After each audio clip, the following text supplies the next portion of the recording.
சென்னை புறநகரான புழல் பகுதியில் online app மூலம் மெத்தப்பெட்டமைன் போதைப் பொருள் விற்பனை செய்து வந்த பெண் காவல் உதவி ஆய்வாளரின் கணவர் உட்பட 6 பேரை மாறுவேடத்தில் சென்ற போலீசார் விரட்டி பிடித்து கைது செய்துள்ளனர். ரகசிய கண்காணிப்பின் பேரில் கும்பல் வசமாக சிக்கியது எப்படி? புழல் பகுதியில் மெத்தப்பெட்டமைன் போதைப் பொருள் விற்பனை செய்யப்படுவதாக மத்திய குற்றப்பிரிவு காவல்துறை ஆணையாளர் ஜெயச்சந்திரனுக்கு ரகசிய தகவல் கிடைத்தது. இதுபற்றி தகவல் புழல் சரக காவல் உதவி ஆணையாளர் சகாதேவனுக்கு தெரிவிக்கப்பட்டு அவரது உத்தரவின் பேரில் உடனே தனிப்படை போலீசார் மாறுவேடத்தில் ரோந்து பணியில் ஈடுபட்டனர்.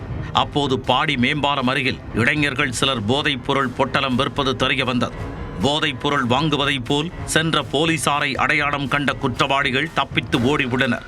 போலீசார் அவர்களை விடாமல் துரத்திச் சென்று மடக்கி பிடித்தனர். கைது செய்யப்பட்ட 6 பேரை புழல் காவல் நிலையத்திற்கு கொண்டு வந்து போலீசார் தங்கள் பாணியில் விசாரணை நடத்தினர். இதில் உயர்நீதிமன்ற பாதுகாப்பு காவல் பெண் உதவி ஆய்வாளரின் கணவர் குமரவேல் என்பவர் கைதாகியிருந்தது தெரிய வந்தது. மேலும் தீவேஷ், பார்த்திபன், அமீர் பாஷா, சுபாஷ், மைக்கேல் ஆகியோரும் சிக்கியிருந்தனர்.